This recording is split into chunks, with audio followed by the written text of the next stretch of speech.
Muy buenas noches, señoras y señores, a una nueva entrega de Tarea Final Televisión, este programa que hemos decidido hacer con un grupo de compañeros, de amigos, donde tratamos diversos temas de interés estratégico, temas específicos para el campo nacional, para que este programa sirva de formación, de encuadramiento de los compañeros. En este episodio, que hemos decidido llamar Economía Política y Gestión de Gobierno, hemos invitado al licenciado de Economía Norberto Itkovich, exdirector del INDEC, así que directamente paso a presentarlo. ¿Cómo está, Norberto? Hola, ¿cómo estás? Gracias por la invitación. Muchas gracias a vos por haber venido. Cortito del P, como siempre hacemos en este programa. Horacio, ¿quién sos? ¿A qué te dedicás? Bueno, yo soy economista, licenciado en Economía de la UBA. Actualmente estoy haciendo tareas de consultoría y trabajé durante muchos años, como bien dijiste, en el Instituto Nacional de Estadística y Censos, el INDEC. Entré allá por el año 92, hice toda una carrera y en el año 2009... con el gobierno de Cristina Kirchner fui nombrado director técnico, que era la segunda autoridad, digamos, del INDEC, y después en el 2014 fui nombrado director, la máxima autoridad del INDEC, hasta el 2015, el 10 de diciembre, el 11 más exactamente, vino Todesca, le di la mano, lo saludé, le conté ¿cómo andaban funcionando los programas? Cómo estaba exactamente el estado de los programas y demás, y listo, me fui a mi casa y me puse a trabajar de otras cosas, digamos. ¿Te hizo alguna pregunta interesante? La primera que me hizo es cuánto ganaba, mira. La primera pregunta que me hizo Nada. Todesca es cuánto ganás, se ve que estaba interesado en ese tema. Claro, es para una persona que siempre estuvo en el ámbito privado, por ahí es un cambio exactamente, muy brusco.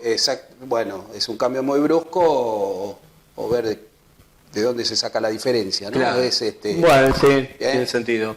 Pero no, digamos, no es que no puedo afirmar nada. No, respecto, está bien, digamos. está bien. Pero me preguntó eso, le conté, de hecho, como te digo, mirá, eso fue el 11 de diciembre, el 10 me llamó por teléfono, Sí. Un poco remolones, porque lo habían nombrado antes, digamos, podría haber llamado antes y el 10 se hacía cargo, pero bueno. Y el 11 yo le conté y ya teníamos prácticamente listo, por ejemplo, el índice de precio al consumidor. Sí. El IPC. El IPC, que es lógico, digamos, nosotros lo tenemos listo para publicar, pero bueno, obviamente dependía de la nueva autoridad. Ahora, si ellos tenían las dudas que tenían, de las que se hablaba y qué sé yo digo, bueno, es lógico, ¿qué se podía hacer en ese momento? Se llamaba a las direcciones provinciales de estadística. Cada provincia tiene su dirección provincial de estadística, sí, que no depende del INDEC, depende políticamente de cada gobernador, de cada autoridad provincial. Claro. Que son las que recopilan los datos, ¿sí? Entonces, si él no le creía a nuestro IPC, podía haber llamado a cada provincia, le dice, che, mira, te mando la base de datos con los datos de tu provincia, con los precios, decime si están bien o no, o si esto lo tocaron. Y de eso las provincias le iban a contestar, no, mira, son los precios que mandamos nosotros, con lo cual a los 3 días, 4 días, una semana, podía haber publicado el IPC sin ningún problema. Claro. En cambio, en lugar de eso, ¿qué hizo? El famoso apagón estadístico, que por 6, 7 meses dejaron de publicar todas las estadísticas, ¿no? Sí, llama la atención por ahí que no hayan llegado con un plan para hacer las cosas, sino más de improvisación, parece. Sí, más de improvisación y la verdad, y esto parece un detalle, pero hace a la gestión. Sí. Hace a la gestión. Tiene poca contracción al trabajo, ¿sí? Hablando con algunos compañeros y demás, a los pocos días, digamos, el INDEC era un organismo clave porque era el que había estado cuestionado y demás. Sí. Entonces, si uno estuviera en el lugar de ellos y habría que estudiar, reformar y hacer todo lo que se supone que querían hacer, Sí. bueno, uno que dice, bueno, tendrían que trabajar 12, 14 horas por día, como sí hacíamos nosotros. Sí. Bueno, con los compañeros digo, che, pero ¿y estos? No, estos llegan a las 11, 11:30, empiezan, y a las 5, 5:15 se van a la casa. Eso en un momento de emergencia estadística, como ellos le llamaron. Claro. Entonces, claramente la gestión no son muy afectos a la gestión, al trabajo. O sea, volvieron a la vieja costumbre del INDEC. Yo, como dije, entré en el 92 y había una vieja costumbre de algunos, ¿viste? Esa cosa de entrar tarde, porque a la mañana fui a dar un examen, o los profesionales porque soy profesor, porque doy clases. Abusarse de la después me voy a almorzar, después vengo, después hago una reunión, después tomo un café y después veo si hay trabajo. Claro. Esa cosa que lamentablemente ocurre, no ocurrió en nuestra gestión, porque en nuestra gestión nosotros pusimos una disciplina, una impronta de la verdad, mucho trabajo, no porque la impusimos y porque la imponían los hechos, digamos, ¿no? Sí, te voy a hacer algunas preguntas sobre eso, pero para empezar por lo primero, ¿qué es lo que te llevó a estudiar economía? ¿Por qué la crees necesaria? Bueno, empecé a estudiar economía porque era una forma de estudiar la realidad, digamos. Yo, obviamente siempre uno de chico tuvo inquietudes políticas y demás, y la forma tal vez de volcarlas o para salir si se quiere, de la charla de bar, que no la descalifico, es una parte de la política, claro, digamos, pero profundizar un poco. Bueno, uno de los temas obviamente más creo yo, más interesante o más importante es el tema de la economía. Eso. Bueno, entonces por eso empecé a estudiar economía, y bueno, y ahí... Porque falta eso, hay una o gran masa de militantes o gran masa de gente con un mínimo de conciencia política, pero lo que siempre está, la pata más débil es la pata en cuestiones económicas.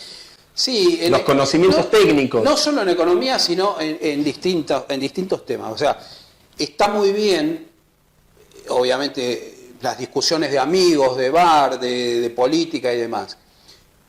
Pero cuando uno pertenece, y sobre todo cuando pertenece a un movimiento que tiene serias aspiraciones de poder y que sabemos que vamos a estar en el poder, sí, uno tiene que profundizar las cosas. Sí. No digo que tiene que hacer una carrera, no estoy diciendo todo el mundo tiene que ser licenciado en economía. Claro. Pero o politólogo o abogado. Claro, pero sí profundizar los temas. No, por eso, no hablo del título profesional, hablo del conocimiento. Claro, sí. ¿Sí? Profundizarlo en lo individual y profundizarlo en lo colectivo, porque la verdad que el conocimiento individual no sirve. Es un conocimiento colectivo. Entonces, cuando uno habla de diversas cosas, bueno, ¿y qué pasa con la tasa de interés, y con el tipo de cambio, y con la propiedad de las tierras, o con la propiedad de las empresas, o con los servicios públicos? Bueno, uno puede dar su opinión rápido, a mí me parece que esto, que lo otro. Bueno, hay que profundizar, estudiar, discutir entre los compañeros, pero discutir con conocimiento, no charlatán. No charlatanería ni capricho, ni por defender mi posición ni ganar mi posición. Claro, no por ganar mi posición, porque la mía... digamos, si no se convierte en una charla a ver quién la tiene más larga, digamos. Claro, una charla de Facebook. Exactamente. Y repito, una cosa es cuando discute, no sé, el Partido Obrero, el que sea, ¿sí? Otra cosa es cuando discute el peronismo. Cuando el peronismo o el campo popular, digamos, está discutiendo porque es o va a ser gobierno. Es otra responsabilidad. Es otra responsabilidad. Es otra responsabilidad. Porque si no es muy fácil decir, estatizamos todo, no pagamos la deuda, mueran los capitalistas. Exactamente. Todas esas cosas, si vos nunca vas a ser gobierno, bueno, qué sé yo, si querés decirla, decila, total. Claro, por eso uno tiene que asumir la responsabilidad de ser un militante político y asumir el sacrificio que lleva ser un cuadro integral para no ser un charlatán. Exactamente. Ser militante político diría que incluye principalmente estudiar las cosas, estudiar los temas. Repito, ¿no? Cuando digo estudiar no es ir a hacer una carrera universitaria, no, ponerse a analizar, agarrar los libros, discutir con los compañeros que saben, escuchar a los mayores que saben, que pueden tener razón o no, pero tienen la experiencia, digamos. Bueno, y de ahí surge el conocimiento, porque después uno va a ser gobierno. Claro. Moreno tiene una frase interesante que dice que la información no tapa el análisis. Exactamente. Bueno, es que estamos, sobre todo en estas épocas, con las redes sociales, con internet, con esto, con lo otro, todo el tiempo, bueno, entonces si nos convertimos en un intratables, digamos, no discutimos nada, Claro. no discutimos en serio. Exactamente. Te hago una pregunta.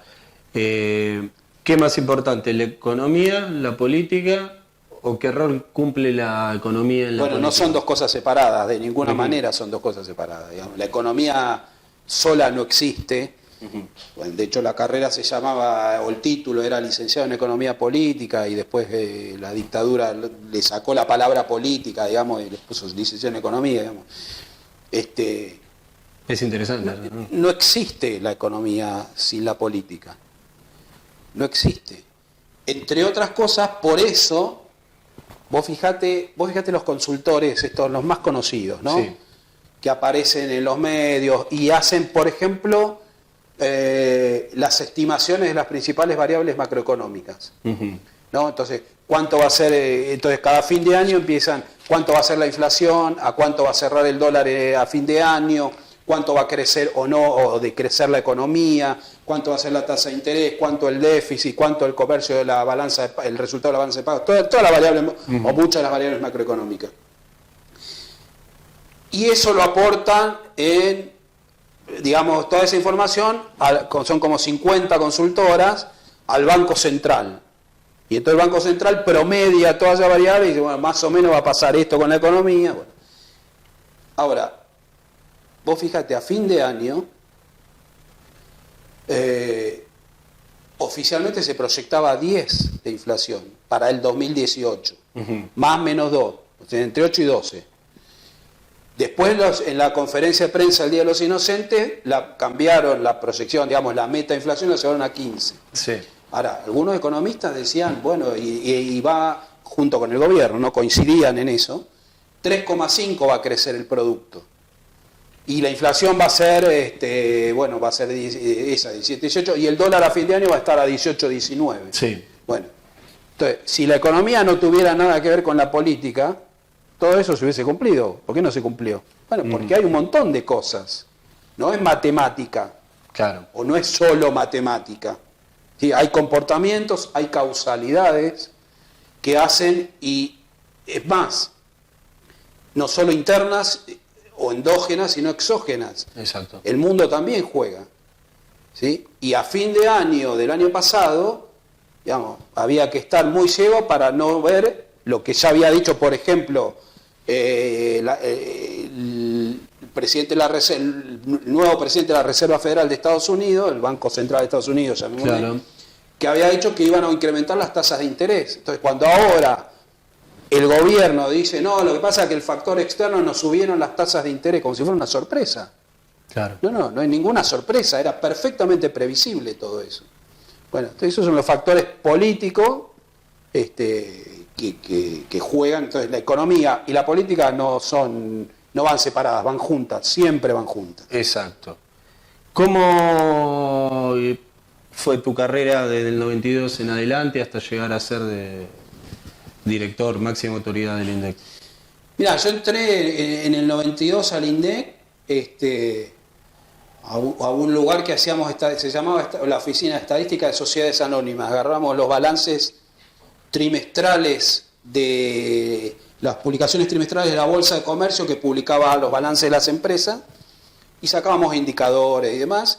Después estuve en diversos sectores. Estuve en la Dirección de Comercio Exterior, que básicamente lo que hace es las estadísticas justamente de comercio exterior, exportaciones, importaciones y el saldo de la balanza comercial. De la balanza comercial.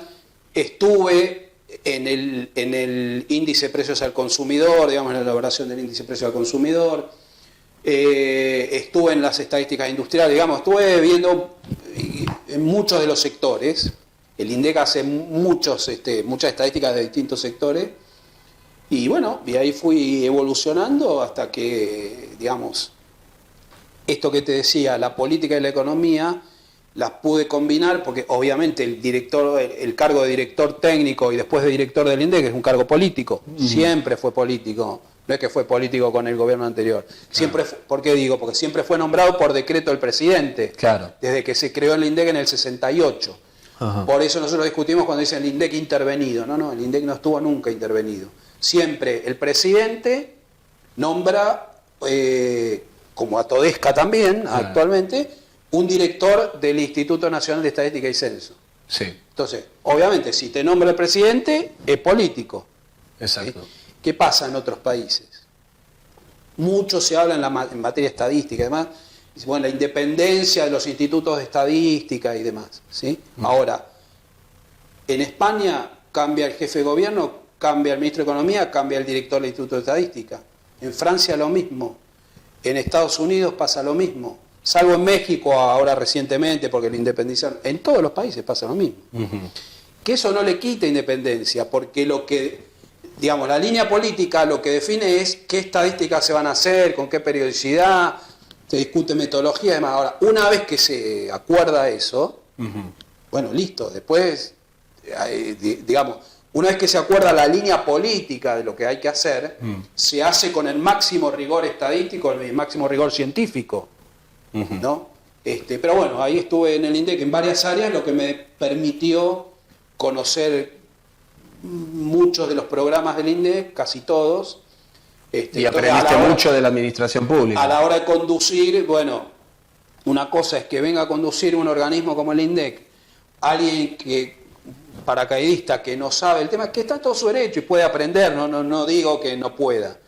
Pero bueno, haber estado tantos años me dio esa ventaja. Por eso, digamos, Néstor primero, Cristina después, buscaron gente, como humildemente en mi caso, que teníamos muchos años en el Estado y en ese organismo. Exacto. Y que conocíamos ese organismo. Y que todo el mundo me conocía. Y que hoy paso por la puerta y todo el mundo me saluda. ¿Sí? Sí. No le debo nada a nadie, ni nadie me debe nada a mí. Sí. ¿Sí? Estas preguntas te las hago para que el que vea el programa entienda de cómo funciona la administración pública, cómo es el mundo ahí adentro, que son cuestiones básicamente desconocidas. Entonces, bueno, vos trabajaste ahí muchos años. Trabajé muchos años y hay que ponerle mucho trabajo. Exacto. Y la administración pública es un tema complicado, digamos, y la gestión en general es un tema complicado. Sí. ¿Sí? Porque a veces se piensa que, bueno, que el jefe, al que le toque en ese momento ser jefe, toma la decisión y las cosas se hacen. Sí. Y de ninguna manera ocurre así. Estoy hablando de lo cotidiano. ¿Qué es lo que ocurre? Digamos, uno toma la decisión, la discute con su equipo, mirá, hacemos esto, hacemos lo otro, qué sé yo. Por ejemplo, discutimos, no sé, un formulario para preguntar de una encuesta industrial. Bueno, preguntamos así, lo preguntamos asá. Por supuesto, tomamos la experiencia internacional, las recomendaciones internacionales, porque en materia estadística hay muchas recomendaciones internacionales de organismos como Naciones Unidas y demás. Ahora, después, yo siempre pongo el ejemplo, termina la reunión en la oficina del director, cada uno se va a su oficina, y eso hay que seguirlo, porque si no, no se hace solo. Hay que seguirlo, hay que seguir trabajando, hay que reunirse periódicamente, hay que controlar también, ¿por qué no? Y bueno, y ahí se va generando equipos de trabajo y se va construyendo. Ahora, lo que quiero decir es que la gestión no es, che, mirá, vamos a hacer esto, vos haces esto, vos haces aquello, y listo. Entonces yo me voy, me tomo un café en mi oficina y listo, y las cosas se hacen. Sí. Bueno, no funciona de esa manera.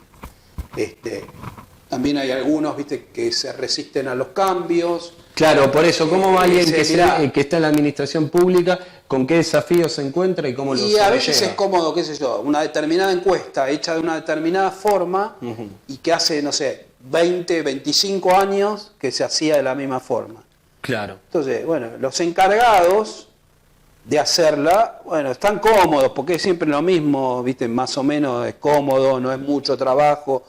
En algunos casos, en la mayoría hay gente que, digamos, que si vos le explicás, qué sé yo, está ávida de hacer cosas nuevas. Claro. Bueno, ahora, hay mucha resistencia a ese cambio también. Sí. Mirá, esto no, pero hace 20 años que se hace así, siempre se hizo así, era una respuesta que a mí me ponía muy nervioso. Bueno, claro. Siempre se hizo así.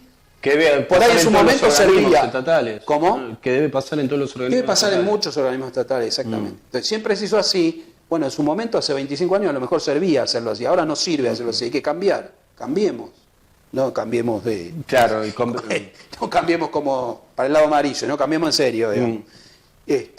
Y bueno, y se van cambiando las cosas. Pero es un trabajo permanente, no es Pasa lo mismo con las leyes. Digo, a nivel más amplio, digamos, a nivel nacional. ¿Legislativo? Claro, digamos, no es que vos haces una ley y listo, se acabó el tema. Salió la ley, ya está, no, salió la ley, hay que reglamentarla, hay que ver cómo está la reglamentación, que en la reglamentación no aparezca nada que contradiga, que en lo chiquito contradiga el concepto y el espíritu de lo que los legisladores quisieron legislar, valga la redundancia.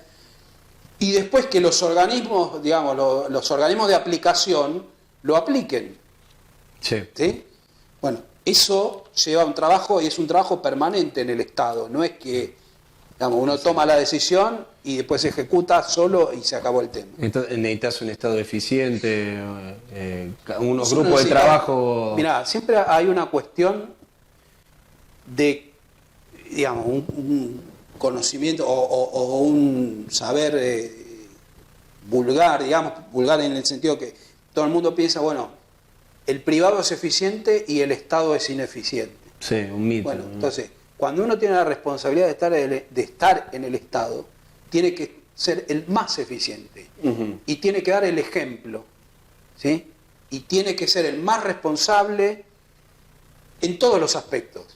El que llega más temprano, el que se va más tarde, el que controla que se haga el trabajo, que se haga bien.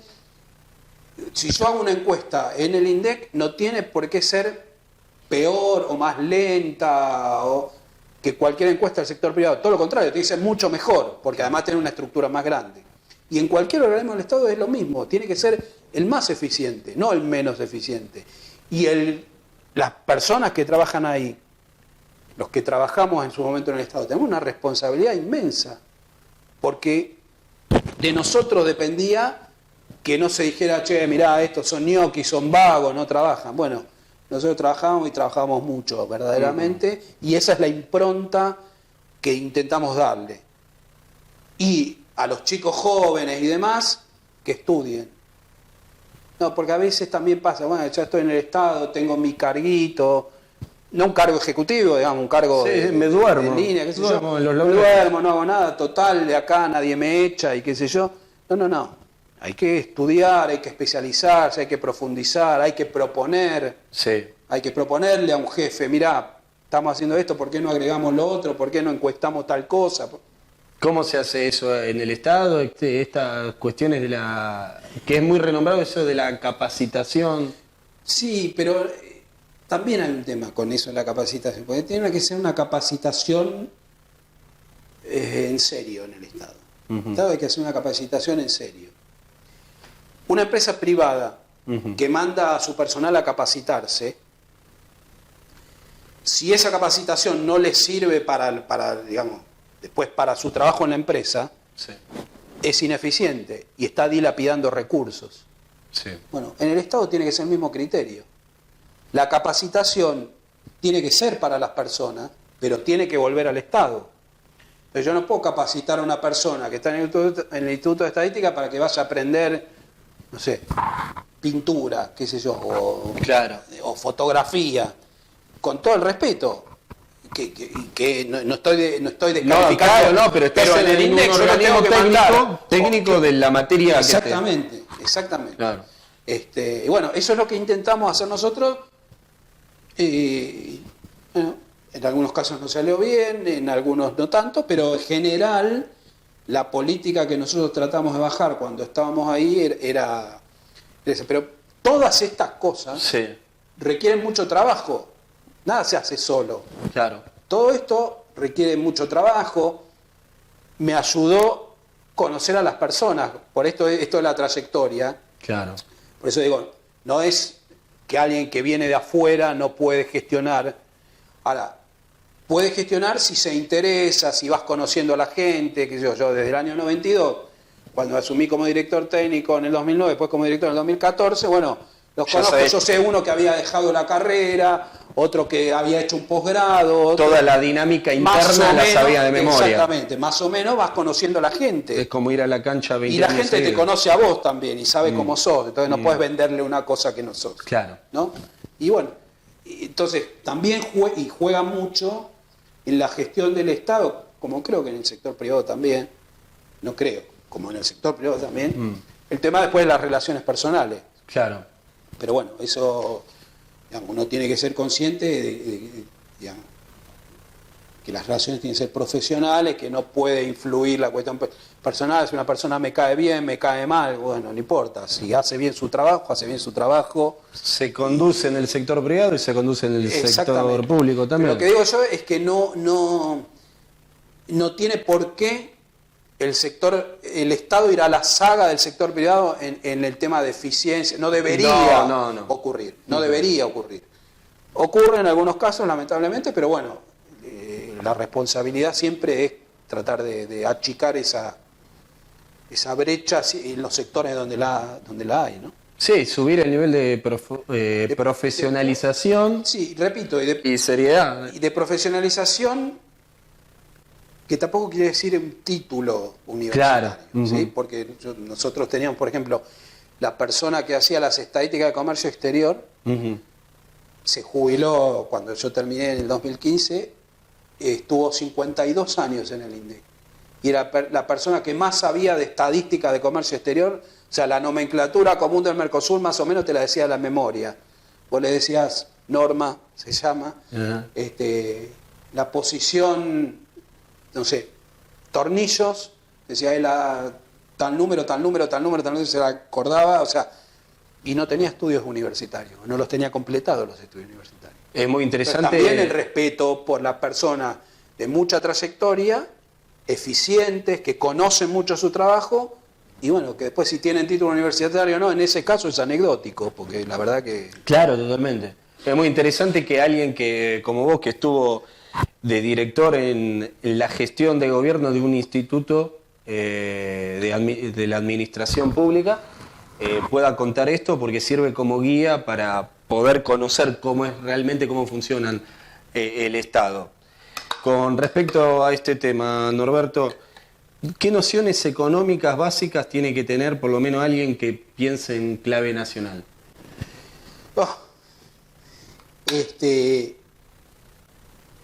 Lo primero que tiene que tener es claro el objetivo. Lo primero que hay que tener es claro el objetivo. ¿Y cuál es el objetivo? Que al país le vaya bien y que a la gente que está adentro le vaya bien. A toda la gente que está adentro le vaya bien, no a una partecita. Ajá. A los empresarios, a los trabajadores, a los jubilados, a los que trabajan en su casa o las que trabajan en su casa. A todos nos tiene que ir bien. Todos tenemos que estar incluidos.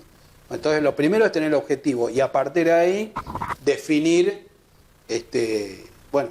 Como objetivo servirían eso que es conocido como las tres banderas, la independencia económica para tener la soberanía política y con eso llegar a la justicia social. Justicia social, exactamente. Exactamente. Pero, digamos, eso hay que tenerlo claro porque si no mirás algunas variables. Por ejemplo, mirás el crecimiento del PIB, pero no mirás la distribución del ingreso. Claro. ¿Sí? O al revés, mirás la distribución del ingreso, pero si no crece la torta, la verdad que... Claro, ¿qué vas a repartir? Exactamente. O te olvidás de mirar el desempleo, o haces un plan donde dices, bueno, podemos crecer a un 4 o 5% al año, pero bancándonos un desempleo del 15-18% y una pobreza del 20 o 30%. ¿Sí? No es el objetivo, bueno, de algunos sí es el objetivo, claramente, pero no es el objetivo nuestro, digamos, ¿no? Nuestro objetivo es el crecimiento sustentable con desarrollo, que quiere decir crecimiento con inclusión. Claro, ¿qué quiere decir? ¿Sí? Desarrollo, crecimiento con inclusión. Sustentable en el tiempo, porque si no pasa lo que nos viene pasando a los argentinos desde hace mucho tiempo, los modelos stop and go, digamos, creces, después la restricción externa te hace caer en crisis, después tenés un periodo que no creces, después de vuelta, no, el tema es crecer de manera permanente y sustentable. Y, repito, con la inclusión de todos tienen que estar, no puede quedar afuera gente. Tenés que tener, digamos, un sistema productivo creciente, floreciente, que fundamentalmente, obviamente, está liderado por el sector privado. ¿Qué es el sector privado? Las empresas y los trabajadores. Ajá. ¿Sí? A ver, los trabajadores... Porque hay una conciencia de que está separado eso. No, claro, por lo menos cuando yo hablo del sector privado, hablo de las empresas y hablo de los trabajadores. ¿Sí? En un sistema capitalista, digamos, no estamos discutiendo en este momento si el sistema tiene que ser o no capitalista, no es esa la discusión. Es un sistema capitalista, bueno, hay empresas privadas. A las empresas privadas les tiene que ir bien para que a los trabajadores les vaya bien. Pero no el efecto derrame. Claro. Que vaya bien a las empresas y ver si en algún momento... Cae. No existe, porque además no existe eso. Claro. Además no existe. ¿Qué es lo que está pasando ahora? ¿Sí? Ahora a la gente le está yendo mal, a los trabajadores, al conjunto de la gente, y a las empresas también le está yendo mal. No es que ahora a las empresas, como a los trabajadores le va mal, a las empresas le va bien. Ahora no le va bien ni a las chicas, ni a las pymes, ni a las grandes. ¿Sí? Hoy, un directivo de una empresa automotriz muy importante salió a decir, mire, con estas tasas de interés no se puede producir. Entonces, ahora, y yo que me pongo contento porque no puede producir, ¿no? ¿Cómo me voy a poner contento? Porque si produce más, toma más trabajadores. Además no somos... Y paga mejores salarios. Claramente no somos troquistas, para nosotros no es lo mismo, mientras peor, mejor. Exactamente. Entonces, si le va mejor, toma más trabajadores y paga mejores salarios. Y si le va como le va ahora, bueno, va a terminar ocurriendo lo que está ya ocurriendo, que es una bruta recesión, aunque técnicamente todavía no hay 2 trimestres consecutivos, digamos, pero no importa. Una caída de la actividad económica y se va a ir incrementando la tasa de desempleo, digamos. Entonces ese claramente no es el modelo que estamos propiciando ni que queremos, ¿no? Llegar al poder para imponerlo. Llegar al poder para... Sí, yo no sé si es imponerlo. No, elegime la palabra. Para consensuar. Para consensuar. Por supuesto, vamos, que uno siempre... Que la necesidad de llegar al poder es para poder hacer las cosas. Para poder hacer las cosas con el objetivo político que uno tiene, que es el que decía antes, bueno, de que todos estemos mejor, que sea un país como pasó desde el 2003 hasta el 2015. No es que tenemos que remontarnos corrigiendo los problemas que hubo, porque los hubo, digamos, claro. Hay que corregirlo, acompasando, digamos, el crecimiento del consumo con el crecimiento de la inversión. Eso es muy importante, porque si crece solo el consumo y no crece la inversión, ahí tenemos problemas inflacionarios, después... Claro, que fue siempre el circuito vicioso en el que se metió la Argentina, de que siempre la variable más importante acá fue el consumo. Exactamente. Entonces, el consumo, por supuesto, en una situación como la actual, lo primero que hay que hacer es mejorar el ingreso de las personas, de los hogares, de las familias, digamos, ¿no? Para que puedan consumir. Ahora, inmediatamente, eso tiene que transformarse en inversión de los empresarios. Y en general el círculo virtuoso de inversión, producción, más empleo, consumo y exportaciones. Y proteger la industria nacional. Muy bien. Proteger la industria nacional y sí. En un contexto que cuando nosotros protegimos la industria nacional en el gobierno de Cristina, la OMC, liderada por Estados Unidos, Europa y Japón, nos hizo, no me acuerdo cómo se llama exactamente, pero un juicio, digamos, dentro de la OMC, y nos castigó. Dijo, bueno, hay que quitar las famosas DEHAI, las declaraciones de importaciones, digamos, no se puede administrar el comercio. ¿Sí? Claro. Bueno, en ese contexto, no se puede administrar el comercio. Bueno, ahora, Trump en Estados Unidos... Exacto. Y en respuesta a China y en respuesta a Europa, administran su comercio exterior.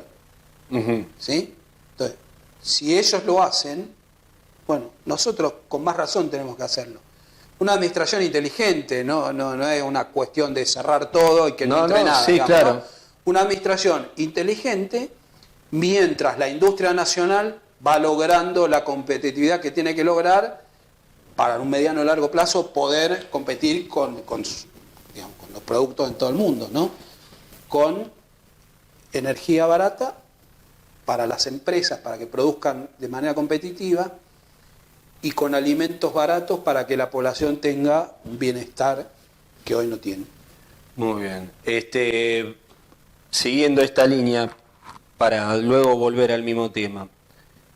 Puntos altos, puntos bajos de los gobiernos de Cristina y de Néstor en materia económica, puntos bajos del gobierno macrista, y qué podríamos hacer luego. Bueno, menos mal que no me preguntaste puntos altos del gobierno macrista porque no existen, digamos. Claro, porque te quise ahorrar tiempo. Claro. A ver, hay un tema fundamental, sobre todo el gobierno de Néstor, que es, y que no hay que regalárselo a la derecha, o al neoliberalismo, o al establishment, o como quieras llamarle, que es el superávit fiscal. Ajá. ¿Sí? ¿Qué sería? El superávit fiscal es los ingresos que tiene el Estado, digamos, Exacto. básicamente de impuestos, contra sus gastos. Sí. ¿Sí? Si vos gastás más de lo que te ingresa, te falta plata y eso lo tenés que conseguir en algún lado. Sí. Tenés que salir a financiarte. Exacto. O al exterior o financiamiento doméstico. Sí. Pero tenés que financiarte. En general, los economistas neoliberales y demás dicen, bueno, hay que achicar gastos porque no se puede vivir con déficit fiscal. Hay que tener superávit fiscal. Y se apropian de ese concepto. Y desde el peronismo, la izquierda, el progresismo, todo eso, digamos, es como que por llevarle la contra, digo, no importa que haya déficit fiscal. Eso es un error gravísimo. Ajá, mira. Es fundamental que haya superávit fiscal, que no haya déficit fiscal, o que haya equilibrio fiscal, mejor dicho. Néstor tuvo equilibrio fiscal. Ajá. Y tuvo equilibrio en la balanza comercial. Tuvo las dos cosas. Fue el mejor periodo, donde más se creció. Bueno, eso hay que volver a tenerlo, hay que volver a lograrlo. Claro, ellos siempre hablan, cuando hablan del déficit fiscal, dicen, bueno, reducir gastos. Ahora no reparan, por ejemplo, que este gobierno apenas asumió, eliminó las retenciones. Entonces claro, lo que hizo fue reducir ingresos. Bueno, claro, si tenés menos ingresos y querés tener superávit o equilibrio fiscal, después vas a tener que reducir gastos, claro, pero porque primero redujiste los ingresos. Bueno, después se discute cómo se hace, digamos, ¿no? Pero es un concepto que no hay que regalárselo. Claro. ¿Sí? Sí. Así que eso creo que fue lo más importante, digamos, superar el famoso superávit gemelo, superávit fiscal y superávit comercial. Y eso permitió muchos años de crecimiento de la economía muy importante. Bueno, después también cuestiones internas, más cuestiones externas, digamos, una serie de cosas. Fuiste perdiendo esos equilibrios que, bueno, que hay que recuperarlos, ¿no? En algún momento. Bueno, después, eso en cuanto al gobierno de Néstor y Cristina, sí, digamos, el de Macri es un desastre, porque justamente lo que tienen es déficit fiscal y déficit comercial, y no solo comercial, déficit de la balanza de pago. O sea, el comercial integra la balanza de pago, la cuenta corriente de la balanza de pago, ¿sí? Entonces tienen los dos, en lugar de tener superávit gemelo como tuvo Néstor, tienen déficit gemelo. Y cada vez peor. En lugar de solucionarlos, cada vez los agravan más, los dos déficits. Entonces, vos en 1989 tuviste una crisis fiscal, que fue cuando se tuvo que ir Alfonsín. Y en el 2001 tuviste una crisis del sector externo. Bueno, ahora tenés una mezcla de las dos. Con lo cual es un panorama muy complicado. Y esta gente, en lugar de solucionarlo, lo va agravando. Vos tuviste el año pasado 31.000 millones de dólares de rojo de déficit de la cuenta corriente de la balanza de pago. Y tuviste un déficit fiscal bien medido, porque ellos hablan del primario, digamos, que es antes del pago de intereses. Bueno, los intereses los tenés que pagar también. Claro. Hacer esa cuentita no tiene ningún sentido. Bueno, un déficit fiscal de 10, 11 puntos. A un prestamista, sí. Entonces, no hay solución posible en ese marco, ¿no? ¿Cómo sería ahora las posibles soluciones? La posibilidad de que venga un gobierno... No, por eso, este gobierno no hay forma de solucionarlo. Cuando venga un gobierno nacional y popular, hay que hacer varias cosas simultáneas, digamos.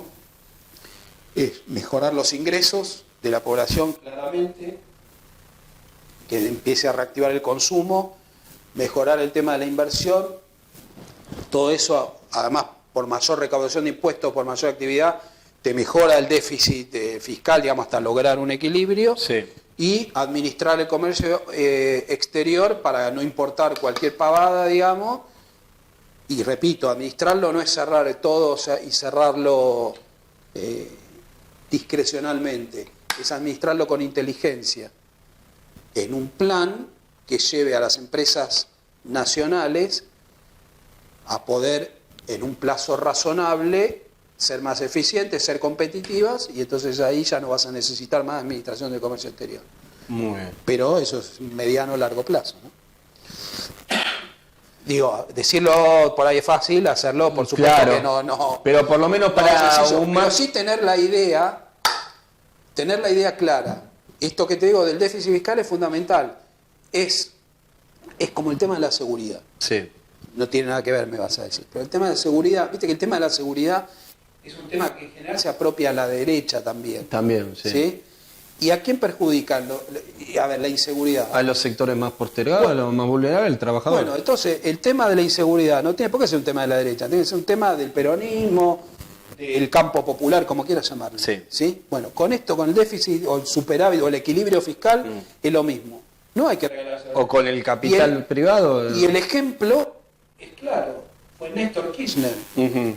Entonces, cuando me dicen, si yo hablo de equilibrio fiscal y alguien me dice, pero vos sos un neoliberal o qué sé yo, o vos sos de derecha, digo, mirá, Néstor Kirchner se encargó de tener equilibrio fiscal, de tener las cuentas en orden. Y lo primero que le dijo a Evo Morales cuando asumió en Bolivia, que Evo Morales lo consultó, tenés que tener equilibrio fiscal y no te tienen que faltar dólares, que es equilibrio fiscal y superávit de la balanza comercial. Exacto. Bueno, Con eso vas a poder gobernar. Si no tenés eso, te pasa lo que le pasa a este gobierno. exacto. Bueno, este programa sirve, lo que buscamos, Norberto, es exactamente eso. Gracias. Con lo que vos estás diciendo, es ordenar teóricamente a los compañeros del mismo campo nacional para no, si llegamos a volver al poder, Vamos a volver a poder. No cometamos errores, estemos ordenados. Por eso yo te dije tener los conceptos claros. Después, por supuesto, que La no es complejidad fácil, no del es caso. fácil implementarlo, no es fácil hacerlo. Hay que luchar contra muchos intereses, digamos, hay que consensuar diversos intereses, digamos. Pero hay que tener claros los conceptos. Pataleando no lo vas a lograr. Porque si no, ¿qué tenemos concepto? Cuando seamos gobierno, bueno, tal cosa el Estado lo arregla, tal cosa el Estado lo arregla, tal otra cosa el Estado lo arregla. ¿Y los recursos dónde salen? Exacto. Se cae mucho en eso, Y ¿no? vuelvo al principio. Si nosotros no tenemos aspiración de poder y somos una fuerza política chiquitita cualquiera, podemos decir eso. Total, nadie nos va a reclamar nada. Ahora, si uno tiene aspiraciones reales de poder, como tiene el peronismo, bueno, tiene que ser responsable. Y el Estado arregla esto, el Estado arregla otro, el Estado arregla lo de más allá, y el Estado ¿de dónde saca los recursos? Exacto. Entonces, intento dejar claro, por lo menos lo que a mí me parece, humildemente, los conceptos. Después, por supuesto, la implementación. Bueno, hay mucha gente, muchos economistas, muchos colegas, digamos, que estuvieron en el gobierno, que tienen mucha experiencia y demás. Y retomando con lo que me decías de la política y la economía, no es una cuestión solo de economía, obviamente es una cuestión política y de disputa de intereses, pero bueno, hay que lograr un consenso en que ese tiene que ser un objetivo, ¿no? Administrar. Administrar de esa forma. Claro. Administrar de esa forma. O por lo menos hacia ese camino, digamos, en ese camino hacia ese objetivo. Teniendo en cuenta lo que estamos hablando, que a veces los compañeros del campo nacional se equivocan y caen casi en caprichos ideológicos. ¿Cómo podemos llegar a generar inversiones? ¿Cómo se generan inversiones? Bueno, lo primero que hay que tener, digamos, o lo primero para generar inversiones es que haya rentabilidad. Claro. ¿Sí? Porque ninguna empresa va a invertir Si no va a ganar. si no va a ganar plata. ¿Por qué? Volvemos al origen, estamos en el capitalismo. ¿Sí? Entonces, cualquier empresa nacional o extranjera que se, digamos, Una se dice nación nacional o extranjera, con controlante extranjero no importa. Cuando una vez que empiezan a trabajar en la Argentina, son empresas nacionales porque residen en el territorio nacional. No importa quién es el dueño del capital. Claro. ¿Sí? Son empresas nacionales porque están inscriptas en la Inspección de Justicia de Argentina. Ahora, ¿por qué va a invertir acá? Porque si invierte es porque hace negocio, porque tiene rentabilidad. Bueno, ¿y cómo tiene rentabilidad? O vendiendo al mercado interno o exportando. Para vender al mercado interno tiene que haber mercado interno, tiene que haber poder adquisitivo de la gente que pueda consumir. Sí. Para exportar tiene que haber competitividad, porque si no, no podés competir con empresas del resto del mundo. Bueno, esas condiciones hay que generar para que las empresas realmente vengan esas inversiones reales e inversiones nuevas. Porque a eso también hay a veces alguna confusión. Bueno, vinieron inversiones de afuera, entonces una empresa afuera compró tal empresa de acá. Bueno, si compró tal empresa de acá, es un cambio de mano. Un dueño se lo vendió a otro dueño. Sí. Ahora, la empresa, la fábrica, digamos, Sigue para estando. hablar en concreto, es lo mismo. Y ocupa los mismos trabajadores. Sí. Y paga los mismos salarios. Lo que nosotros necesitamos es que esas permanezcan y que venga gente a poner nuevas empresas. Sí. Que generen nuevos puestos de trabajo y tomen nuevos trabajadores y paguen más salario. Me está diciendo que un país no va a poder vivir jamás vendiendo pan relleno. Los errores que caen los compañeros, que hay que pensar en términos de poder real, de economía real, claro. Y no en cuestiones casi de tribu urbana, ideológica, de pensar que... No, hay muchas cosas de eso, igual con las empresas, a veces hay confusiones con las empresas autogestionadas.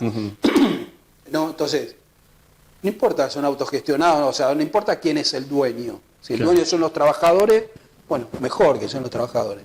Ahora, que sean los trabajadores no quiere decir que la empresa pueda subsistir siendo ineficiente. Claro. Tiene que ser eficiente, es decir, tiene que tener rentabilidad para poder cubrir los costos, tener una ganancia razonable y que los trabajadores, que son los dueños, se lleven su ganancia a su casa. Sean competitivas, lleva ciertas Esa cosa de que decisiones. porque es autogestionada puede ser hacer productos de menor calidad.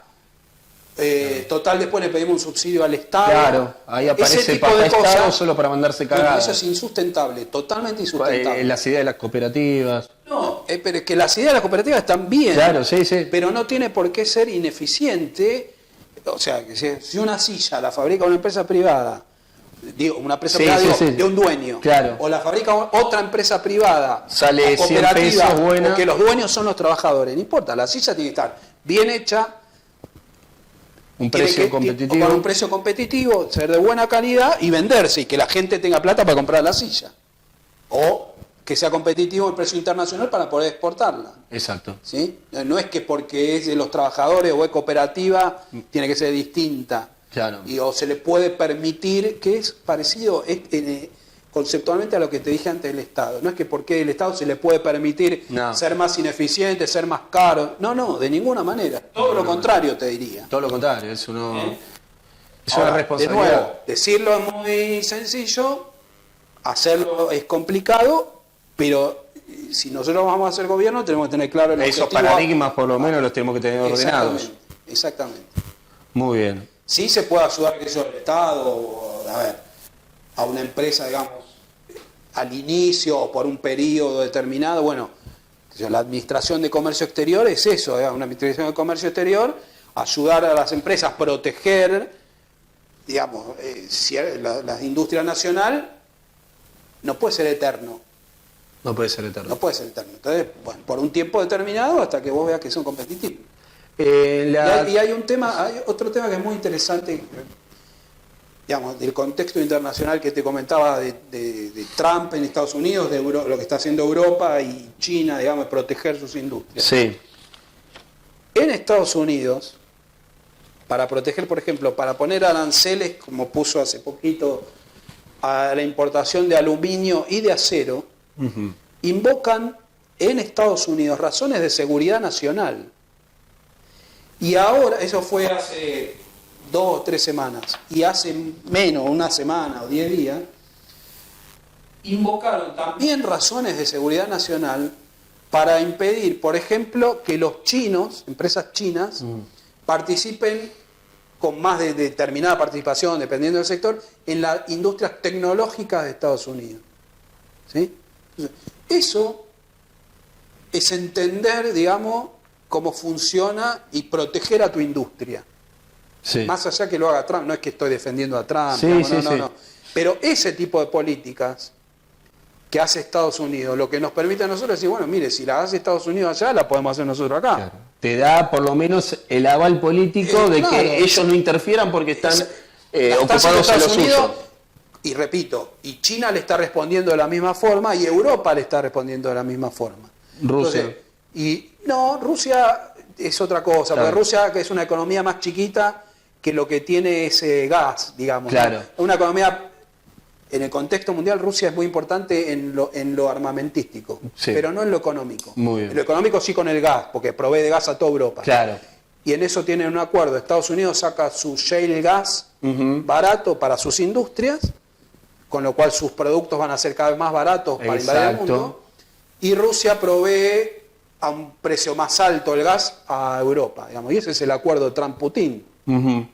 Yo me quedo allá, vos te quedás allá, después están los chispazos de siempre, digamos, Las cuestiones fuego geopolíticas. de artificio, si querés, pero digo, la economía de Rusia no es relevante, Sí. salvo en el tema del gas. Pero digo, esas políticas las están aplicando las principales potencias del mundo. Entonces, bueno, nosotros tenemos que aplicar protección de nuestra industria, pero obviamente no puede ser eterna y no puede servir para que nuestras industrias sean ineficientes eternamente, sino que tiene que servir para darle un marco para permitirles ser eficientes, Claro. ¿no? Porque si no, no tiene sentido, digamos. Claro, ahí es cuando el concepto estrategia tiene que ser fundamental en el plan de gobierno. Exactamente. Que las cosas no sean solo táctica Exactamente. del momento, de la Lo que coyuntura. pasa es que hay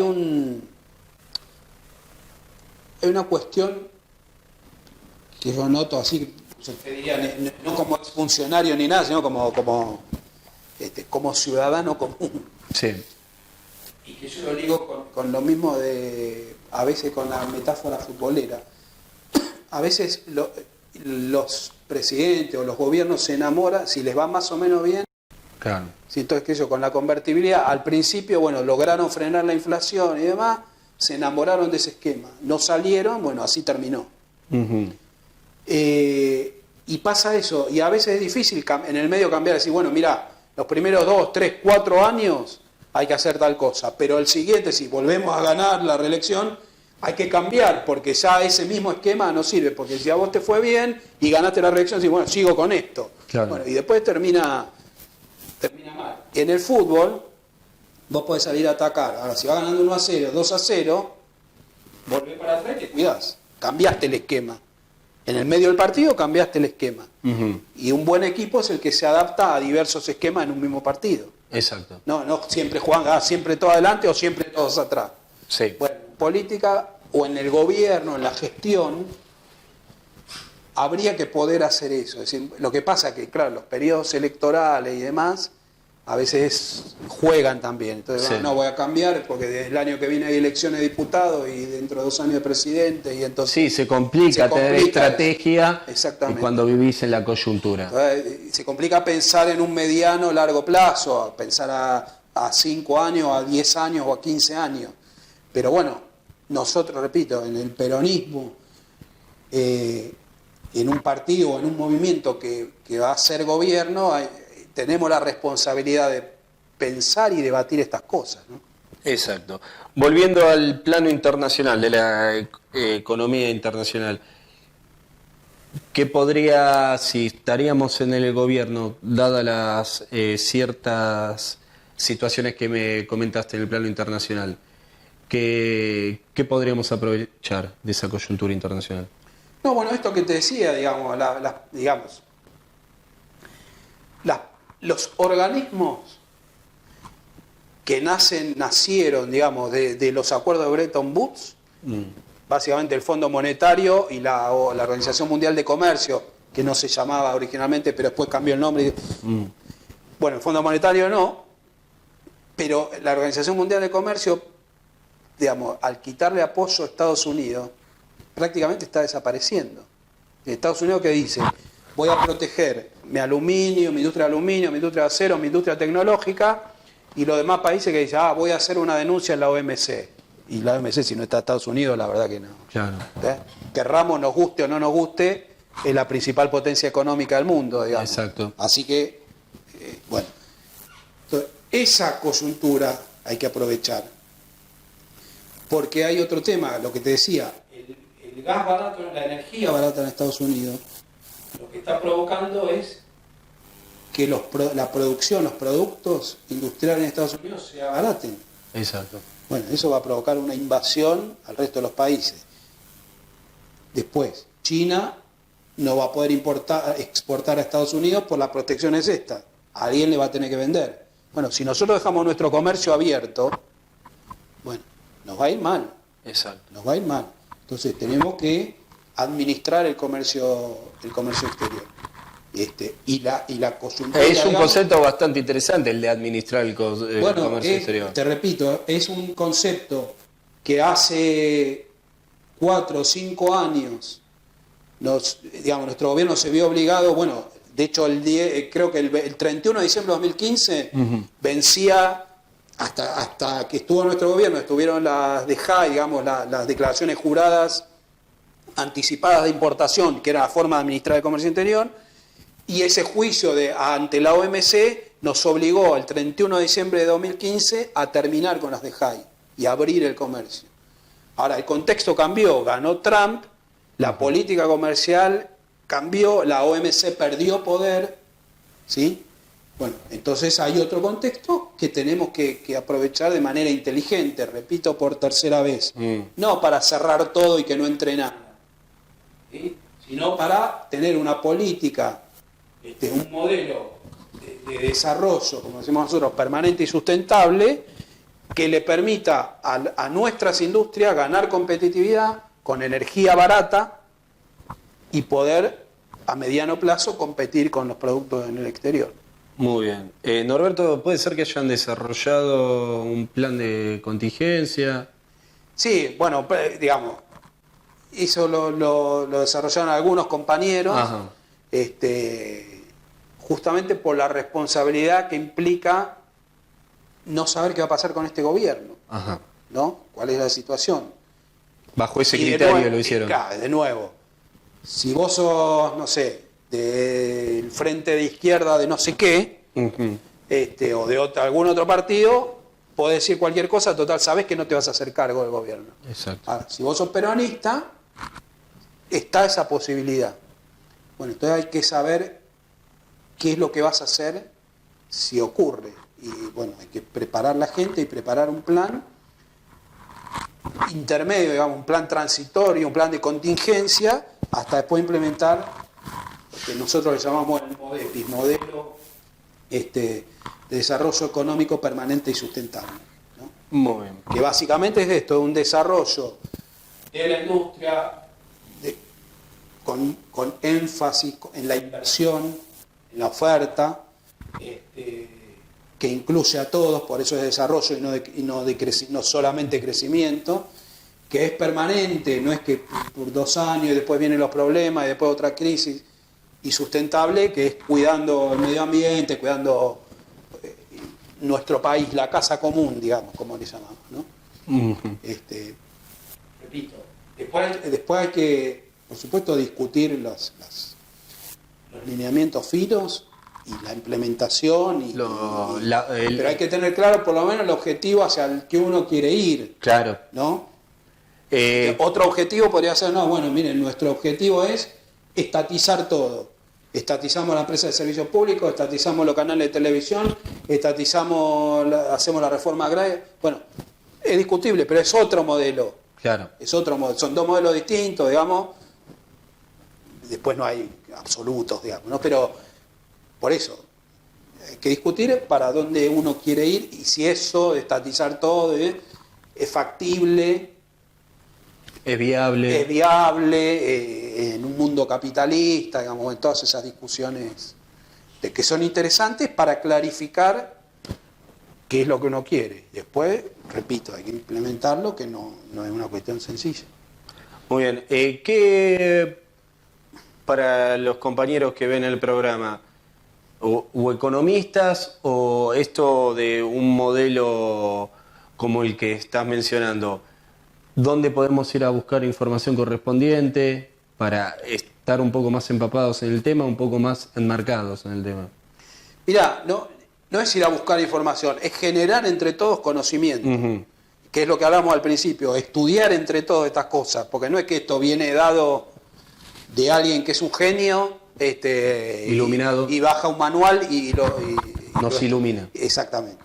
Entonces, es conocimiento. Nosotros publicábamos una serie de notas en BAE Negocios, sí. No en Infobae, sino en BAE Negocios. BAE Negocios. En general sale los lunes una columna donde vamos planteando, bueno, con la, digamos, no con toda la profundidad, sino porque es una nota periodística, digamos, no es un libro, digamos, pero vamos planteando estos temas, más que nada para que entre todos discutamos estas cosas, salgamos de la discusión cultural, de café, más liviana, y o virtual, discutamos esto y entre todos podamos lograr, bueno, un conocimiento, digamos, que es colectivo, como dijimos antes, no es que a uno se le ocurrió y hay que seguirlo porque es un genio, ¿no? Entre todos ir construyendo ese conocimiento, por supuesto basado en lineamientos políticos en común, digamos, ¿no? Que es lo que hablamos al principio, que le vaya bien al país, con todos adentro, inclusive los compañeros de los pueblos hermanos que vienen a trabajar a la Argentina, o sea, con todos adentro, que los trabajadores, los más pobres, los jubilados estén cada vez mejor, digamos, bueno, lo que más o menos todos sabemos y queremos, digamos, todos los del campo popular, ¿no? Exacto. Bueno, dije campo popular, expresión que no me gusta, pero no importa. Está bien, se entiende. En este caso... Y no va a ser la primera vez que vamos a poder discutir este tipo de temas. Así que aprovecho para ir cerrando, Norberto. ¿Querés decir algunas últimas palabras a modo de conclusión, de síntesis de lo que venimos hablando? No, repito, que lo que dije no es ninguna verdad revelada, ni digamos, son temas para la discusión, para que entre todos generemos conocimiento, nos pongamos a estudiar qué pasa en la historia, qué pasa en el mundo, cómo fue, qué decía Perón de esto, qué decían otras vertientes de esto, qué dice el marxismo de este tema, qué dicen los neoclásicos de estos temas, digamos, estudiar y entre todos generar el conocimiento con la responsabilidad de que nosotros, cuando digo nosotros no digo en las personas, digo el movimiento, va a ser gobierno, si todo va normalmente en el 2019 o en algún momento, digamos.